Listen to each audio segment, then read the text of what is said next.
এই জহনী মৰতি কেইজনী নাটক দেখি দেখি এইখন ঘৰত আৰু মোক থাকিবলৈকে মন নোযোৱা হৈছে। কি পাপ কৰিছিলোঁ মই নাজানো। ভগৱানে কিনো পাপৰ ফলত মোক এইখন ঘৰৰ বোৱাৰী বনালে। দিনক দিনে আৰু সহ্য কৰিব নোৱাৰা হৈছোঁ। বিয়া চিয়াটো নহয় আৰু এনেকৈ মোৰ ডিঙিত ওলমিব আহিছে। কেতিয়াও ভবা নাছিলোঁ এনেকুৱা ঘৰতে বুঢ়ী হোৱা ননদ পাম বুলি।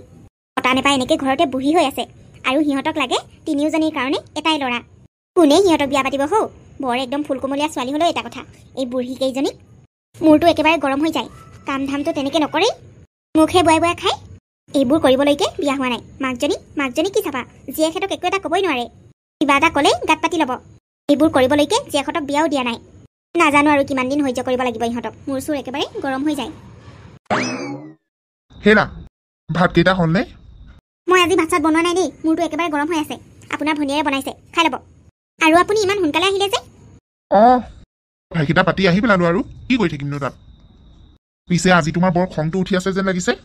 কোনোবাই কিবা ক'লে নেকি? আই ঐ, কোনোবাই কিবা ক'বহে লাগিছে। এইখন ঘৰত মোক কোনো একো ক'বও নোৱাৰে আৰু মই ক'বলৈ চান্সো নিদিওঁ। আচলতে কি জানে, আপোনাৰ সেই তিনিজনী ভনীৰ মুখ কেইখন দেখিলেই মোক খংটো অট'মেটিকেলি আহিয়ে যায়। জানো আৰু সেইকেইজনীৰ পৰা কেতিয়া হাত সাৰিব পাৰিম। তুমিও যে আৰু কিনো এইবোৰ কথা লাগি থাকা। তাহাঁতি তাহাঁতৰ মতে আছে, তুমিও তোমাৰ মতে থাকা। তাহাঁতি থকাৰ কাৰণে তোমাৰ দেখোন সহায়ে হয়। ইমান কাম ধামবোৰ কৰি দিয়ে তাহাঁতি। হ'ব, ভনীয়েকেইজনীৰ কাৰণে গাত পাতি ল'ব নালাগে আপুনিও।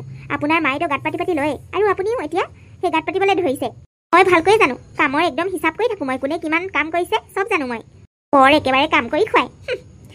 মোক সেইবোৰ কাম চাম কৰি দিবলৈ নালাগে দেই। এনেই এটা দুটা কাম কৰিব, তাৰপিছতে গোটেই প্ৰশংসাখিনি ল'ব। এইবোৰ কাম মই অকলেও চম্ভালিব পাৰোঁ। আপুনি যিমান পাৰে সোনকালে এই তিনিওজনীক বিয়া দিয়াৰ ব্যৱস্থা কৰক। ক'ত দুখীয়া পিকুহু ভিক্ষাৰী ক'ত কি পায় লৈ আহক। কথা আকৌ হেৰি কি, তিনিওজনী হেনো একেখন ঘৰলৈহে বিয়া হয়, আকৌ বেলেগ ঘৰলৈ বিয়া নহয়। এতিয়া তিনিওজনীকে একেটা মানুহে পচন্দও কৰিব লাগিব নহয়। তেনেকৈ নক'বা অ'। আচলতে তাহাঁতৰ তিনিওজনীৰে পঞ্জিকা চাওঁতে পণ্ডিতে আমাক তেনেকৈ বুলিয়ে ক'লে, তিনিওজনী বিয়া হ'লে বোলে একেখন ঘৰলৈকে হ'ব, কিন্তু একেটা স্বামীলৈকে হ'ব তেনেকুৱা বুলি একো কোৱা নাই। নাজানো আৰু কি হয়। যেতিয়ালৈকে বোলে একেখন ঘৰৰ পৰা ৰিষ্টা নাহে তেতিয়ালৈকে বোলে তাহাঁতৰ একো ৰিষ্টা নহয়। সেইকাৰণে চাগে আজিলৈকে তেনেকুৱা কোনো দৰাও অহা নাই, তাহাঁতৰ বিয়াও হোৱা নাই। মোৰ ভনীকেইজনীৰ গাত ভুল নাই নহয়। তাহাঁতৰ ভাগ্যখনেই তেনেকুৱা, কি কৰিবনো তাহাঁতি। হ'ব, ভনীয়েকেইজনীৰ কথা ক'লো যে বৰ একদম লাজ পালে হ'বলা। অলপ ভাত বাঢ়ি দিছোঁ, ভনীয়েৰে ভাত চব্জি বনালে। কি যে হ'ব এই মানুহজনীৰ লগত, ভণ্টিহঁতৰ পৰানো কি কষ্ট পায় বাৰু তাই। মনালিকা, কি হৈছে তোৰ? এনেকৈ কান্দি আছ যে? বা আমাৰ কি সঁচাকৈ এইটো জনমত বিয়া নহ'ব নেকি বাৰু? সকলোৱে আমাক কয় তিনিওজনী বাই ভনী ঘৰতে বহি হৈ আছ বুলি। আমাক বাৰু কিয় কোনেও বিয়া নাপাতে? তই তেনেকৈ কিয় ভাবিছ? মাহঁতে মংগল চাওঁতে কৈছে নহয় আমাৰ তিনিওজনীৰে বোলে একেখন ঘৰতে বিয়া হ'ব। ৰচোন কেইদিনমান অপেক্ষা কৰ, চাবি ককাই ভাই তিনিওজন মিলি আমাৰ তিনিওজনীকে চাবলৈ আহিব। তই ইমান চিন্তা কিয় কৰিছ অ'? এতিয়া দেখোন মোৰ 35 ইয়াৰ্ছ হ'লেই, তাৰ দেখোন 39 হ'লগৈ। তোৰ তই আছ, চিন্তা নকৰিবি। ডাঙৰ বাৰে এতিয়ালৈকে বিয়া হোৱা নাই, এনেকৈ কান্দি থাকিলে কেনেকৈ হ'ব? আমাৰ ভাগ্যত বিবাহ নাই বুলি কোৱা নাই নহয়। মাত্ৰ আমি একেখন ঘৰতে বোৱাৰী হ'ম। ভালেই হ'ব, বাই ভনী তিনিওজনী মিলাপ্ৰীতিৰে থাকিম। কিন্তু কেতিয়া হ'ব বা? অত দিনৰ পৰা সেইটো আশাতে আমি ৰৈ আছোঁ, আৰু কোনো দৰাও অহা নাই একেখন ঘৰৰ পৰা। জানো পাই, সেইটোহে নাজানো। কি হ'ল তহঁতৰ? এনেকৈ তিনিজনীয়ে মিলি ভিতৰত মেল পাতি থাকিলে হ'ব জানো? ঘৰত আৰু কাম নাই হ'বলা। কি কাম আছে মা কোৱাচোন? মই দেখোন সকলো কাম কৰিলোৱে। তই কৰিলি সকলো কাম? অঁ মা, বা আৰু মই মিলি সকলো কাম কৰিলোঁ। আজি ভাত চব্জিও আমিয়ে বনালোঁ। তোমাৰ পোষ্ট অফিচত কাম হ'ল নহয়? হ'ল কাম হ'ল। তহঁতি যদি কামখিনি গোটেইখিনি কৰিলিয়ে, তেতিয়াহ'লে বোৱাৰীয়ে কাক বকি আছে কাম ধাম নকৰে বুলি? নাজানো মা। অ' মা, আমি ঘৰত এনেকৈ থকাটো বৌ অকণমানো ভাল পোৱা নাই। আমি এইখন ঘৰত থকাটোৱে তাইৰ প্ৰব্লেম। আমি যিমানে কাম নকৰোঁ কিয়, তাই কেতিয়াও আমাক কাম কৰিছে বুলি নকয়ে। আমাৰ কেতিয়া বিয়া হ'ব মা? নে আমাৰ একেবাৰে বিয়াই নহ'ব? তহঁতি চিন্তা নকৰিবিচোন, বিয়া নহ'লেও নাইচোন, কি আহে যায়। গোটেই বাই ভনীকেইজনী একেলগতে গোটেই জীৱন থাকিব পাৰিবি, মাকৰ লগত দাদাৰ লগত। মই মাকজনী থাকোঁতে তহঁতি সেইবোৰ চিন্তা কৰিব নালাগে। দৰা আহিব। তহঁতৰ এতিয়াও বিয়া হ'বলৈ ভাগ্যত লিখা আছে। আমি তোমাৰ এইটো কথাতে ৰৈ আছোঁ মা। সোনকালে দৰা চৰা চাই আমাক বিয়া দিয়া। আমি কিন্তু সদায় এনেকৈ কেতেৰা মাত শুনি থাকিব নোৱাৰোঁ বৌৰ পৰা। সেইজনী কথা বাদ দে, তাইনো কি কৰিব পাৰিছে? এটা সন্তান জন্ম দিব পৰা নাই তাই। খাই মানুহজনী সেই হাতীটোৰ নিচিনা হৈছে, আৰু কিবা কাম কৰিছে জানো? মই জানো তাইৰ কথা। বাৰু তহঁতি ভাত খালি নাই? তাই খোৱা বনাই মেলি থৈ দিছোঁ, দাদাক বৌয়ে দিলে নেকি? ব'ল তেতিয়াহ'লে গোটেইকেইজনী সেই ভাতকেইটা খাই লওঁ, তাৰপিছতে অলপ কাম আছে। তহঁতক মই কৈ দিম, কামকেইটা কৰি ল'বি। ঠিক আছে মা। বহুদিনৰ মূৰত এনেকৈ আহিলি, বৰ ভাল লাগিছে বিজয়ী। অঁ মাহীদেউ, আপোনাৰ খবৰ এটা লওঁ বুলি আহিলোঁ। পিছে দাদা ক'ত? তেওঁ ঘৰত নাই নেকি বাৰু? নাই, কামলৈ গৈছে। নাজানো আৰু কিমান কাম কৰিব। লাখে লাখে কোটিয়ে কোটিয়ে টকাটো ঘটিছে, পিছে টকাখন সেই চম্ভালিব পৰা এজনীহে ঘৰত নাই। ইমান ডাঙৰ ঘৰ, ইমান সম্পত্তি, কিন্তু সেই বিয়াখন পাতি ল'বকে হ'লে নোৱাৰে। কিমান আৰু কৈ থাকিম, আমনি লাগি গ'ল আৰু। সময় থাকোঁতে বিয়া পাত বুলি ক'লোঁ, তেতিয়াহে কাম কাম কৰি কৰি টকা কৰি বিয়াখনহে নেপাতিলে। এতিয়া টকাও আছে, ঘৰো হ'ল, সকলো হ'ল, কিন্তু ঘৰত বোৱাৰী এজনী নাই। বয়সো উকলিলে, ল'ৰাহে 40 বছৰ হ'ল। এতিয়া ছোৱালী পোৱাটো জানো ইমান সহজ? 40 বছৰীয়া এটালেনো ক'ত ভাল ছোৱালী আহিব? আৰু সেই ঘৰতে বুই চুই হৈ থকা ছোৱালীও পোৱা নাই নহয়। এনেকুৱাই নহওক এজনী বিয়া পাতি আনিলোহেঁতেন। সি এতিয়া যাক চাই দিলেও আনিব, পিছে নিজেহে চাই ল'ব নোৱাৰে। মোক সেইদিনাখন কৈছে বোলে, মা যাক চাই দিবি তাকে আনিম বোলে। এতিয়া চাই দিছিলোঁ, তেতিয়াহে বিয়া নেপাতিলে। অ' বিজয়ী, তহঁতৰ সেইফালে কোনোবা ছোৱালী আছেনে? অকণমান বয়স হ'লেও একো নহয়। তেনেকেতো আমাৰ গাঁৱত ছোৱালী নাই মাহীদেউ, কিন্তু আমাৰ সম্বন্ধীয় বাইদেউ এগৰাকী 3জনী ননদ আছে। 3জনী বোলে 35ৰ ওপৰেই। মানে সৰুজনী হেনো 35 বছৰ, আৰু সেই ডাঙৰজনী 39 বছৰ হ'ব, আৰু মাজুজনী সেই মাজতে কিবা এটা। অঁ তেতিয়াহ'লে সেই একেবাৰে সৰুজনীকে আনিবলৈ ভাল হ'ব দেখোন। বেছি সৰু নহ'ব নহয়, 5 বছৰহে। অঁ সেইটোতো হয় মাহীদেউ, কিন্তু তেওঁলোকৰ ভাগ্যত এটা লেঠা আছে। কি লেঠানো? তেওঁলোকৰ বোলে এখন ঘৰলৈকে 3জনীয়ে হেনো বিয়া হ'ব, আৰু তেনেকৈতো কোনো ল'ৰা আজিলৈকে আহিয়ে নাপালে তাহাঁতৰ ঘৰলৈ ছোৱালী বিচাৰি, যাৰ এখন ঘৰতে 3টা ল'ৰা থকা। গতিকে তেওঁলোকে এতিয়ালৈকে সেইকাৰণে বিয়াই হোৱা নাই। অঁ হয় নেকি? তেতিয়াহ'লেনো কি ডাঙৰ কথা, এজনী আমাৰ ঘৰলৈ আনিম, বেলেগ 2জনী ক'লে দিয়ে দি থাকিব। আচলতে সেইটো কথা নহয় মাহীদেউ, তেওঁলোকৰ হেনো আগতে হেনো কিবা পঞ্জিকা চোৱাওঁতে কৈছিলে হেনো, বিয়া হ'লে 3জনী একেখন ঘৰলৈকে বিয়া হ'ব লাগিব, নহ'লে 3জনীৰ কাৰণে বহুত ডাঙৰ বিপদ হ'ব বুলি। আজি সেইটো কথাৰ কাৰণে তেওঁলোকে আজিলৈকে বিয়া হোৱা নাই, কাৰণ এখন ঘৰত 3জনীয়ে বিয়া হ'বলগীয়াকৈ সুবিধাও পোৱা নাই যে। একেখন ঘৰৰ মানুহে 3জনীকে বোৱাৰী কৰিলেহে তেওঁলোকে বিয়া হ'ব, কাৰণ বাই ভনী কেইজনীৰ মাজত বৰ মৰম আছে, কোনো নিবিচাৰে কাৰোবাৰ দুখ হওক বুলি। 3জনী বাই ভনীয়ে কাৰো একো বিপদ হোৱাটো নিবিচাৰে, সেইকাৰণে একেখন ঘৰলৈকে বিয়া হোৱাৰ আশাৰে তেওঁলোকে ঘৰতে বহি হৈ আছে। আমাৰ সম্বন্ধীয় বাই এজনী তাহাঁতৰে বৌয়েক হয়। এবাৰহে গাঁৱলৈ আহোঁতে লগ পাইছিলোঁ, তেওঁৱে কৈছিলে। কথাটো তেনেহ'লে অলপ ভাবিবলগীয়া। 3জনীকে ই যদি বিয়া পাতিবলৈ ৰাজি হয় মোৰ একো আপত্তি নাই, মইতো ভালেই পাওঁ ঘৰখনত 3জনী বোৱাৰী হ'ব বুলি। ঘৰখনো ডাঙৰ, এতিয়া টকা পইচা ফালৰ পৰা সম্পত্তিৰ ফালৰ পৰা চব ফালেই টনকিয়াল হ'লোঁ। ঘৰত যদি 3জনী লখিমী বোৱাৰী আহে মোৰ কাৰণেতো আৰু ভাল। পিছে আকৌ ইহে দাদাইনো ক'ত মানি ল'ব? 3জনী মানুহ বিয়া পতা ইমান সহজ কথা নহয় নহয় মাহীদেউ। কি হ'বনো, এনেও ইমান বয়স হ'ল যেতিয়া মোৰ মতে ইমান আশা নাথাকে তাহাঁতৰ জীৱনলৈ। চাওঁচোন কি হয়, কথা পাতি চাওঁ। এনেও এইটোৱে দেখোন এজনী ছোৱালীও পোৱাই নাই বেলেগত। নাই মোমাইতকৈ কণা মোমাই ভাল বুলি কয় নহয়। ঘৰত এজনীও বোৱাৰী নথকাতকৈ সেই 3জনী ঘৰত বোৱাৰী কৰি অনাটোৱে মই ভাল দেখিছোঁ। মুঠতে ঘৰখনত বোৱাৰী লাগে। কোনে খাব এইবোৰ সম্পত্তি, কাৰ কাৰণে ঘটিছে, বিয়াখন হ'লে নিজে পাতি ল'ব নোৱাৰে। কবি তই বচোন, মই তোৰ কাৰণে চাহ কৰোঁগৈ। যাওক মাহীদেউ, আপোনাৰ হাতৰ চাহকাপ কিন্তু বৰ মিছ কৰোঁ মই। অঁ তই এটা কাম কৰিবি, তাহাঁতৰ নাম্বাৰ চাম্বাৰ লৈ ভালকৈ কথা পাতিবি, আৰু আমি এদিন যাম। প্ৰথমতে সেই এজনীৰ কাৰণে কথা পাতিম, তেওঁলোকে যদি মানে এজনীকে লৈ আহিম, যদি নামানে সেই 3জনী আনিবলৈ মোৰ একো আপত্তি নাই, যদি ই ৰাজি হয়। ঠিক আছে মাহীদেউ, তেতিয়াহ'লে মই কথা পাতিম, তেওঁলোকে ভালেই পাব। হ'ব খন্তেক বৰ দেই। অঁ যাওক। মাহীদেউ কিন্তু কম নহয় দেই, 3জনী ছোৱালীক এইখন ঘৰ বোৱাৰী কৰাৰ কথা ভাবিছে। পিছে শুনামতেতো ছোৱালীকেইজনী ভালেই বুলি কৈছে। বাই ভনীৰ মাজত মৰম আছে যেতিয়া মিলিজুলিটো থাকিব। যদি দাদাই ৰাজি হয় কথা পাতি দিব লাগিব, নহ'লে মাহীজনী বোৱাৰী দেখাৰ আশাতে এদিন মৰি যাব। এনেও ইয়াততো 3জনী কি 10জনী বিয়া পাতিলেও দাদাই খাই শেষ কৰিব নোৱাৰা সম্পত্তি ঘটি থৈছে। সঁচাকৈ পাই, মানুহে টকা পইচা সম্পত্তি যিমানেই নঘটক কিয়, ঘৰখনত এজনী যদি বোৱাৰী নাথাকে কেনেকুৱা লাগে বাৰু সেইখন ঘৰ? কি এইবোৰ তই কি কথা কৈছ মা? তোৰ মাথা চাথা ঠিকে আছেতো? তই কিন্তু মোক একেবাৰে মানা কৰিব নোৱাৰ, মোৰ মাথা মগজু চব ঠিকে আছে। মই ভালকৈ ভাবি চিন্তিয়ে সিদ্ধান্ত লৈছোঁ। তই একো না ক'ব নোৱাৰ। মই 3জনীকে বোৱাৰী কৰিম কৈছোঁ, কৰিমেই।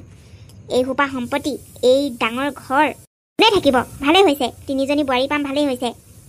ইমান ক'লোঁ বুলি ইমান ডাঙৰ ঘৰ নবনাবি বুলি, নাই নহয় তই নুশুনিলি। মানুহক দেখাবলৈকে তই ইমান ডাঙৰ অট্টালিকা সাজিলি। ভগৱানে ভালে কৰিছে, এতিয়া ঘৰলৈ 3জনী বোৱাৰী আনিম।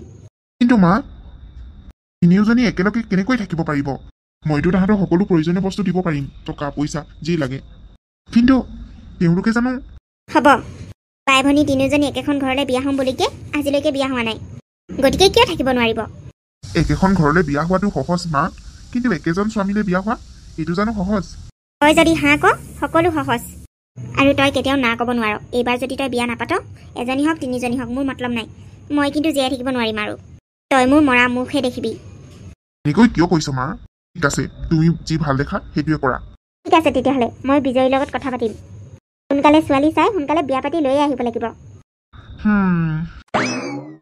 সি মানিলে যেতিয়া আৰু চিন্তা নাই ভাই ভনীকেইজনী একেলগে মিলি থাকিব পাৰিব যদি আমাৰনো কি প্ৰব্লেম বৌ কি পাগল হৈছে নি একেজন মানুহ হ'লে আমি তিনিওজনী কেনেকৈ বিয়া হ'ব পাৰোঁ আকৌ আমি তিনিওজন ককাই ভাইলেহে তিনিওজনী বিয়া হ'ম বুলি কৈছিলোঁ মানে কথাটো তেনেকুৱাহে আছিল মাজনীহঁত অঁ মা এইবোৰ কি মা এজন স্বামীলে আমি কেনেকৈ বিয়া হ'ব পাৰোঁ তাহাঁতৰ যদি একো প্ৰব্লেম নাই তহঁত তিনিওজনীক বিয়া পতাটো তহঁতৰনো কি প্ৰব্লেম হ'ব লাগে এনেই দেখোন তহঁতি একেখন ঘৰৰে বোৱাৰী হ'ব লাগিব নহ'লে তহঁতৰ কাৰণেই বিপদ আৰু এনেকৈ তিনিজন ককাই ভাই এদিন চাব আহিব বুলি ভাবি থাকিলে তহঁতৰ বিয়া এইটো জনমত নহ'বই ঘৰতে বহি হৈ মৰিব লাগিব সেইকাৰণে যা এটা হ'লেও ভালকৈ মিলিজুলি তিনিজনীয়ে থাকিবি আৰু তোৰ বয়সীয়াল তহঁতিও বয়সীয়াল তহঁতৰ ভাগ্যত এয়াই লিখা আছে বুলি তহঁতি মানি ল আইহঁত মই আৰু তহঁতৰ এই অৱস্থাটো চাই থাকিব নোৱাৰোঁ এতিয়া মই এজনীক বিয়া দি এজনীক থ'বও নোৱাৰোঁ কাৰণ বিয়াৰ পাছত যদি তহঁতৰ সুখ নহয় মোৰে বেয়া লাগিব দেচোন ইমান দিন ঘৰত থাকি বিয়াৰ পাছত যদি দুখ হয় সেইটো মই কেতিয়াও নিবিচাৰোঁ সেইকাৰণে ল'ৰা ঘৰে যদি তহঁতৰ তিনিওজনীক বিচাৰিছে এয়াই ভাগ্যৰ লিখন বুলি তহঁতি আঁকোৱালি ল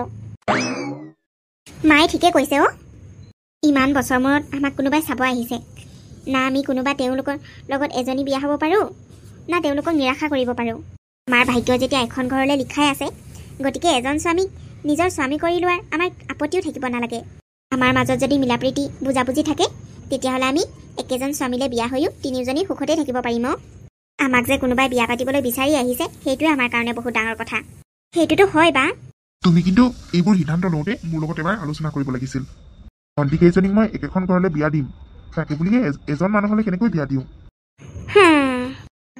আপোনাৰ সকলোতে প্ৰব্লেম আচলতে আপোনাক মানুহটোক মই ইমান বছৰ একেলগে থাকি বুজিয়ে নাপালোঁ আপুনি কি ভাবিছে মই কি আপোনালোকৰ ভনীয়েককেইজনীক দুখ হোৱাটো বিচাৰোঁ নেকি মই তাহাঁতৰ সুখৰ কাৰণে কৈছোঁ তেওঁলোকে বহুত ধনী মানুহ আৰু তেওঁলোকে যদি তিনিওজনীকে বিচাৰিছে আমাৰনো কি প্ৰব্লেম আমাৰ একো অসুবিধা হ'ব নালাগে মই কেতিয়াও নিবিচাৰোঁ তাহাঁতৰ দুখ হোৱাটো আৰু দুখ হ'লে মানে মোৰহে প্ৰব্লেম হ'ব আকৌ আহি ঘৰতহে সোমাবহি তেওঁলোকে মোক নিজেই ফোনত কৈছে তেওঁলোকক বোলে তিনিওজনীয়ে লাগে কাৰণ বিজয়ীয়ে সকলো তেওঁলোকক বুজাই ক'লে যে তাহাঁতৰ ভাগ্যৰ কথা ভাগ্যক্ৰমে যে তিনিওজনীকে বিয়া পাতিবলৈ লৈছে সেইটোৱে বহুত ডাঙৰ কথা এখন ঘৰৰ পৰাই তিনিও ককাই ভাই আহিব বুলি বাট চাই থাকিলে তাহাঁতৰ ইয়াতে মৃত্যু হ'ব বুঢ়ী হৈ তাহাঁতি মানি লৈছে আপোনাৰহে কি প্ৰব্লেম হৈছে মই বুজি পোৱা নাই মা ভণ্টি সকলোৰে লগত কথা পাতিলোঁ মই তেওঁলোকে হেনো ছোৱালী চাবলৈ আহিব ইয়ালৈ বহুত ধনী মানুহ হয় আপুনি আৰু মই কল্পনাও কৰিব নোৱাৰোঁ ইমান ধনী মানুহ তাহাঁতি হ'ব থোৱা ধনী দুখীয়া মতলব নাই মুঠতে মানুহটো ভাল হ'ব লাগে মই এজনী ভনীৰো দুখ হোৱাটো নিবিচাৰোঁ তিনিওজনীকে যদি তাহাঁতি কয় যে অঁ বোলে আমি তিনিওজনীকে সমানে মৰম কৰিম সদায় সুখত ৰাখিম বুলি তেতিয়াহ'লে মোৰ ক'বলগীয়া নাই সেইটো আপোনাৰ ভণ্টি কেইজনীহে জানে এখন ঘৰতনো কোন আছে মাক আৰু পুতেকহে আছে আপোনাৰ ভনীয়েৰ কেইজনীয়ে যদি ভালকৈ মিলিজুলি থাকে সকলো ঠিকেই থাকিব ইহঁতৰ মাজত যদি কিবা হয় তেতিয়াহে মই ক'ব নোৱাৰোঁ আৰু আপুনি এইবোৰ ভাবি নাথাকিব মই যি কৈছোঁ সেইটোৱে হ'ব লাগিব এইবাৰ তাহাঁতক বিয়াত দি এইখন ঘৰৰ পৰা বাহিৰ কৰিবই লাগিব মই গোটেই জীৱন এনেকৈ সিহঁতক ঘৰত থৈ থৈ অশান্তিত থাকিব নোৱাৰোঁ দেই এই মানুহজনীয়ে নিজৰ স্বাৰ্থৰ কাৰণে মোৰ তিনিওজনী ভনীক একেটা মানুহলৈকে বিয়া দিব খুজিছে তাৰ মাথাটো গৰম হোৱা নাইনে কোৱা মা মই কি কি বস্তু লাগিব সকলো লিষ্ট বনাই দিছোঁ তই কিন্তু এটা আনিবলৈ নাপাহৰিবি দেই এজনী নহয় তিনিজনী ছোৱালী চাবলৈ যাম কেইখন ঘৰৰ হ'লেও আমি বস্তু অলপ বেছিকৈ নিব লাগিব মিঠাই চিঠাইবোৰ তাৰমানে কাইলৈ ছোৱালী চাবলৈ যাবাই কিয় তই নাযাওঁ নেকি মইতো যাম বুলি ভাবিছোঁ মা যদি ইমাৰ্জেঞ্চি কাম নোলায় তেতিয়াহ'লে যাম বাৰু ঠিক আছে কাইলৈ যিমান পাৰ ইমাৰ্জেঞ্চি কাম নুলিয়াবলৈ চেষ্টা কৰিবি কাৰণ মই নিবিচাৰোঁ তোৰ এই 40 বছৰ বয়সত অকল মাকজনীহে ছোৱালী চাব যোৱাটো তই যাবই লাগিব তোৰ কাম কৰি নিজৰ জীৱনটো এনেকৈ শেষ কৰি দিলি এতিয়া উপায় নাপায় সেই তিনিওজনীকে বোৱাৰী কৰি আনিবলগীয়া হৈছে ইমান ভাল ধুনীয়া ফুলকুমলীয়া ছোৱালী পালিহেঁতেন নাই নহয় সেইটো বয়সত জানো সেইবোৰ কথা বুজিলি ইমান ক'লো বোলো মাকজনীয়ে বিয়া পাতি ল ঘৰত বোৱাৰী লাগে বুলি নাই নুশুনিলি এতিয়া পাবি নহয় মছলাটো তিনিজনী ঘৈণীয়েক হ'ব মইনো কেতিয়া কৈছোঁ তিনিজনীকে বিয়া পাতিম বুলি তুমিহে জোৰ কৰিছা আৰু তোমাৰ কথাটো পেলাব নোৱাৰোঁ বুলি জানাই দেখোন হ'ব দে, এতিয়া ইমান লেকচাৰ মাৰি থাকিব নালাগে। তই যা, বজাৰৰ পৰা বস্তুকেইটা লৈ আহ। ঠিক আছে মা। আমাৰ কিন্তু আপোনালোকৰ ছোৱালীকেইজনী পচন্দ হৈছে। তিনিওজনীকে আমাৰ ঘৰৰ বোৱাৰী বনোৱাত মোৰ কোনো আপত্তি নাই। আপোনালোকৰ যদি কিবা আপত্তি আছে আপোনালোকে ক'ব পাৰে। নাই নাই, আমাৰনো কি আপত্তি থাকিব পাৰে, হয়নে নহয় মা? হয় হয়, এনেও আমি তিনিওজনীকে বিয়া দিবলৈ ভাবিয়ে আছিলোঁ। তাহাঁতৰ আকৌ বয়সো হৈছে নহয়। আপোনালোকে যদি তাহাঁতক সুখত ৰাখিব পাৰে আমাৰ কোনো আপত্তি নাই, কিন্তু আমি তিনিওজনী ছোৱালীক সুখত ৰখাটোৱে বিচাৰোঁ। আপোনালোকে একো চিন্তা কৰিব নালাগে। আমাৰ ঘৰখন বহুত ডাঙৰ। বাই ভনীকেইজনে যদি মিলিজুলি থাকে তাহাঁততকৈ সুখী আৰু কোনোৱে নহ'ব। আজি মই বহুত সুখী। ঘৰখনত বোৱাৰী নাই বুলি চিন্তা কৰোঁতে কৰোঁতে আজি একেদিনাই তিনিওজনী ছোৱালীক মই বোৱাৰী কৰি আনিছোঁ। মানুহে কি কয় সেইটো মই নাজানো, কিন্তু তোমালোকৰ পৰা মই এটাই বিচাৰোঁ, মানুহৰ কথা নুশুনিবা। নিজৰ ঘৰখন কেনেকৈ উন্নতি কৰি আগুৱাই নিব পাৰি সেইটোৱে ভাবিবা, আৰু তিনিওজনী বাই ভনীৰ মাজত সদায় যাতে এনেকুৱা মৰম চেনেহ বজাই ৰাখা। মই তোমালোকৰ মাজত কেতিয়াও কাজিয়া পেচাল নিবিচাৰোঁ। তোমালোকে ঘৰত যেনেকৈ আছিলা তেনেকৈয়ে থাকিব লাগিব, বুজিলা নহয়? আৰু ডাঙৰ বোৱাৰী, তুমি এইখন ঘৰৰ ডাঙৰ বোৱাৰী হিচাপে, যিহেতু বাই ভনীৰ ভিতৰত তুমিয়ে ডাঙৰ, গতিকে এইখন ঘৰৰ ডাঙৰ বোৱাৰীও তুমিয়ে। এইখন ঘৰৰ প্ৰথম দায়িত্ব তোমাৰ লগত, তাৰপিছতহে সৰুকেইজনীৰ। আজিৰ পৰা এই গোটেই ঘৰখনৰ দায়িত্ব তোমালোক বোৱাৰীকেইজনীৰ। আৰু তোমালোকে বাইদেউৰ কথা ভালকৈ শুনিবা, বুজিলা নহয়? অঁ শাহুমা, আমি বুজিলোঁ। আগৰ পৰা আমি বাৰ কথা মানি আহিছোঁ আৰু ভৱিষ্যতলৈও মানি থাকিম। আপুনি দিয়া দায়িত্ব মই কেতিয়াও পাহৰি নাযাওঁ। আপুনি মোক যেনেকৈ দায়িত্ব দিছে তেনেকৈ মই এই ঘৰখনৰ দায়িত্ব পালন কৰিম আৰু সদায় এই ঘৰখনত সুখ সমৃদ্ধি বজাই ৰাখিম।